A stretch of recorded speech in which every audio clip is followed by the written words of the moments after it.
Assalamualaikum warahmatullahi wabarakatuh. Apa kabar guru-guru hebat merdeka semua?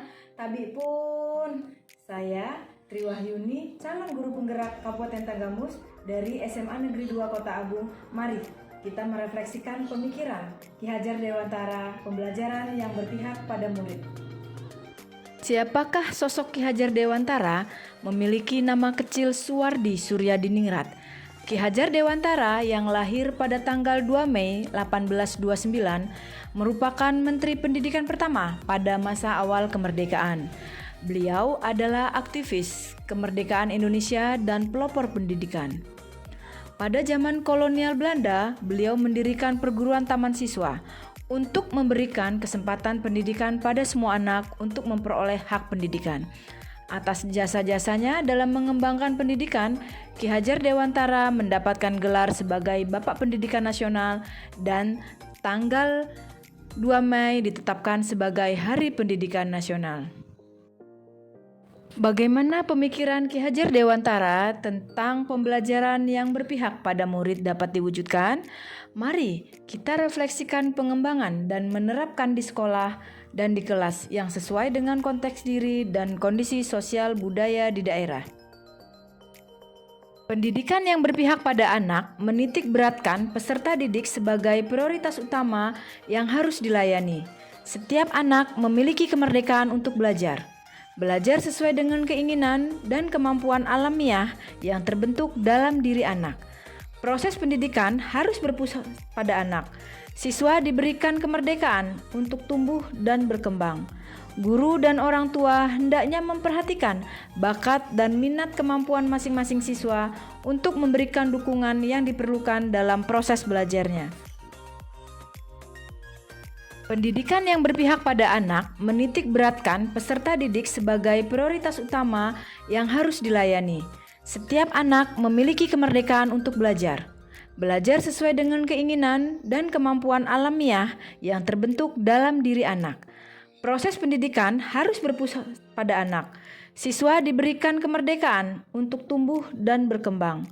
Guru dan orang tua hendaknya memperhatikan bakat dan minat kemampuan masing-masing siswa untuk memberikan dukungan yang diperlukan dalam proses belajarnya.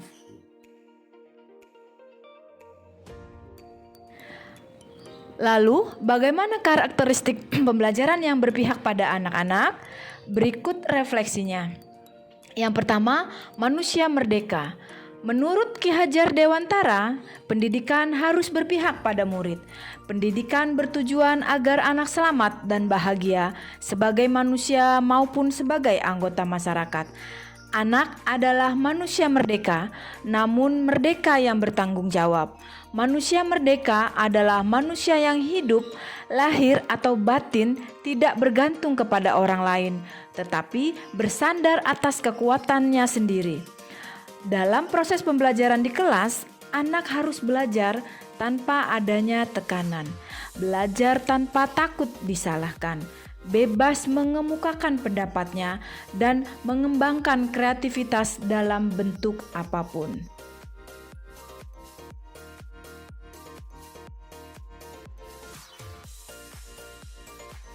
Kedua, mengembangkan bakat dan minat pada anak.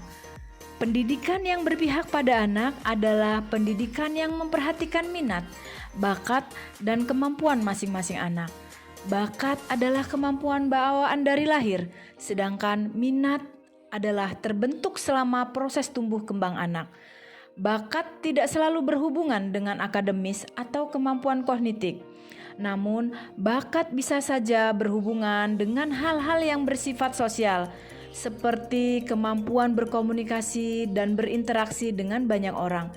Jika kita memberikan barang yang banyak untuk anak, namun ia masih mengambil barang yang lain, mungkin itu karena kita tidak membiarkannya mereka untuk memilih barang yang mereka inginkan.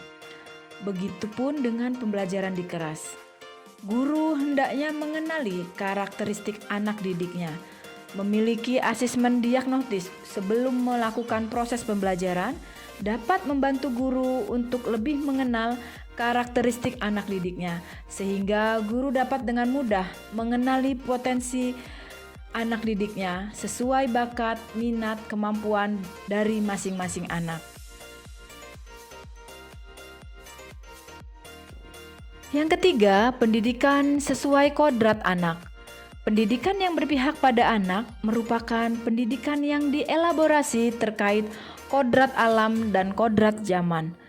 Ki Hajar Dewantara mengingatkan bahwa pendidikan anak sejatinya menuntut mencapai kekuatan kodratnya sesuai dengan alam dan zamannya. Cara belajar dan interaksi murid abad 21 tentu sangat berbeda pada murid di abad 20-an. Saat ini sering kita lihat anak dapat menguasai teknologi dibandingkan orang tua. Kitalah yang adaptif terhadap zaman di mana anak tinggal dan tumbuh. Proses pendidikan harus terus dinamis mengikuti perkembangan zaman. Cara mendidik menuntut para murid juga berubah dalam menghadapi tantangan revolusi 4.0.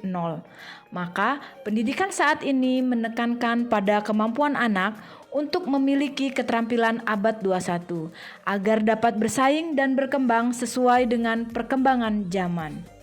Dan yang keempat, semboyan Ki Hajar Dewantara. Pemikiran Ki Hajar Dewantara yang berpihak pada murid terlihat dari jiwa yang tertuang di dalam semboyan ing ngarso sung tulodo, ing madyo mangun karso, dan tutwuri handayani, yang artinya di depan memberi contoh, di tengah memberi semangat, dan di belakang memberi dorongan. Guru dan orang tua adalah pribadi yang menjadi teladan bagi anak-anak untuk mengembangkan nilai-nilai luhur kemanusiaan agar menjadi pribadi yang memiliki budi pekerti yang baik. Budi pekerti merupakan keselarasan hidup antara cipta, rasa, dan karsa. Budi pekerti melatih anak untuk memiliki kesadaran diri dan kesadaran sosial, untuk bertanggung jawab dalam membuat keputusan untuk kemerdekaannya dan kemerdekaan orang lain.